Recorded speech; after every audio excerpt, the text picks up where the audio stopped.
અને બધા આવ્યા છો એ બદલ તમારો બધાનો ખૂબ ખૂબ આભાર. આપણે બધા દિલથી જોડાયેલા છીએ, મનથી જોડાયેલા છીએ, એ આપણો એક મોટી બાબત છે. ખૂબ ખૂબ આભાર બધા આવ્યા છો.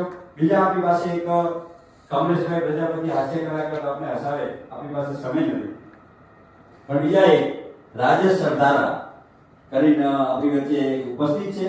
આ જે વ્યક્તિ છે એમને 18 લાખ હજાર નહીં 18 લાખ ચકલીના માળા ફ્રીમાં લોકોને આપ્યા છે. 18 લાખ ચકલીના માળા ફ્રીમાં લોકોને આપ્યા છે.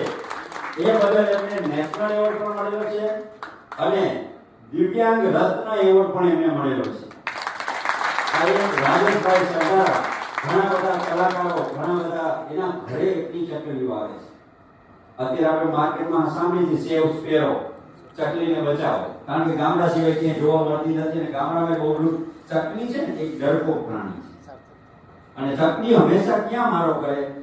ઘરની અંદર મોભારા, ગામમાં દેશીમાં કહેતા ને મોભારા. હવે ઘર બધા કેવા થઈ ગયા?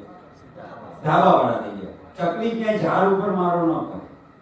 ચકલી ડેલા, ગામની જે ડેલીઓ હોય, ડેલીઓમાં ઉપર જે નળિયા હતા, નળિયાની જે જગ્યા આધુનિકતાની સાથે સાથે રહેઠાણો બધા લુપ્ત થઈ ગયા અને ચકલીઓ પણ અસ્તિત્વ જોખમ આવ્યું. એમને બચાવવા માટે એની ઘરે જાવ ને તો એટલી ચકલીઓ જોવા મળે, લાખ મારા માટે. તો હું 2 મિનિટ આપણે રાજેશભાઈને આપું છું. લો રાજેશભાઈ. જી, રાજેશભાઈને તો આપણે સાંભળવા જ છે.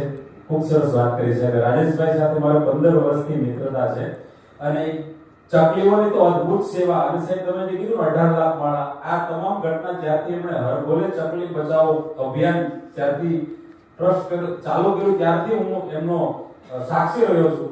આ જેટલા માળા આપ્યા ને ઈ આપણે પણ અહીંયા બધા શિક્ષકોને એક એક અહીંયાથી રાજેશભાઈ દ્વારા આપણે અહીંયાથી આપવાના છે.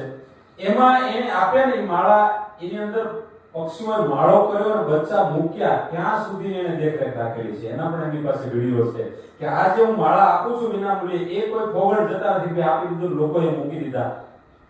એનાથી વિશેષ વાત કે રાજેશભાઈના ઘરે જ્યારે પહેલી દીકરીનો જન્મ થયો ત્યારે એને સંકલ્પ લીધો હતો. અત્યારે ત્યાં 2 દીકરી છે અને દીકરી આ બધા જાણો છો કે ભાગ્યશાળીના ઘરે દીકરી હોય. હું ઘણીવાર કહું છું દરેક દીકરી એટલી ભાગ્યશાળી છે જેના ભાગ્યમાં બાપ હોય, પણ દરેક બાપ એટલા ભાગ્યશાળી નથી હોતા કે એના ઘરે દીકરી હોય છે.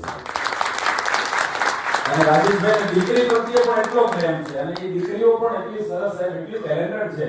એમાં દીયુ કરી જે દીકરી છે તો એટલી 6 વર્ષની છે, એટલું સરસ બોલે. આપણી ભાષામાં આપણે કહીએ તો આપણને એવું લાગે કે આ ક્યાંથી શીખી હશે. અને ગુજરાતી ઘણા કલાકારો, અભિનેતાઓ, નેતાઓ એમના ત્યાં